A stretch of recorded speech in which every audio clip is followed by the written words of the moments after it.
แจ้งเกิดนักมวยลาวอีกคนอย่างมิสเตอร์เทียดนักชกจากสปป.ลาวในไฟล่าสุดแม่นสามารถเอาชนะนอกคู่แข่งจากประเทศไทยอย่างมิสเตอร์สรวุฒิไปได้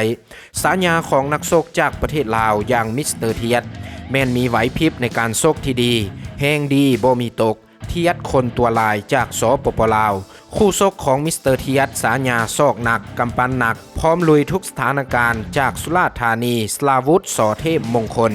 มาเบิ่งข้อมูลส่วนตัวของทั้งสองคนและผลงานการชกที่ผ่านมาลวงสูงของทั้งสองคนนี้แม่นเท่ากันสูง165ซน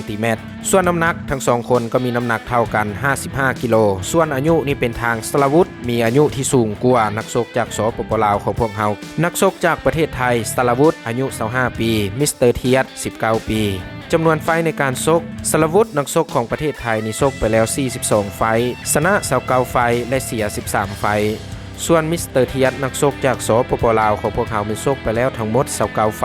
ชนะ19ไฟและเสีย10ไฟสัญญาณการชกยกที่1ดังขึ้นสไตล์การชกของทั้งสองคนแม่นการชกแบบดุดันและฮาร์ดคอร์ยกที่1ผ่านไปเป็นทางนักชกจากสปป.ลาวของพวกเขาคุมเกมและเดินเกมคมขวัญผู้ต่อสู้ได้ดีพอสมควรเรื่องเชิงมวยก็ถือว่าเหนือกว่าคู่แข่งอย่างเห็นได้ชัดเจน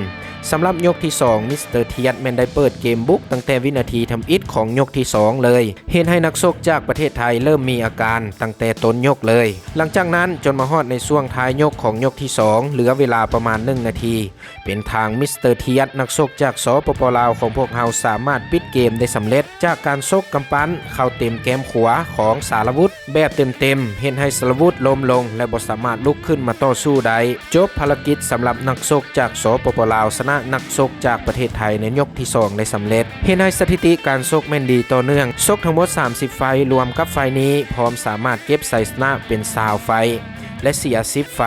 ถือว่าอายุมิสเตอร์เทียดนักชกจากสปป.ลาวของพวกเฮานี่ยังมีอายุที่น้อยแต่ว่าประสบการณ์การชกของเราก็ถือว่าบ่ธรรมดาสำหรับนักชกจากสปป.ลาวของพวกเฮาอย่างมิสเตอร์เทียดนี้ก็ถือว่าอนาคตนี่กว้างไกลแน่นอน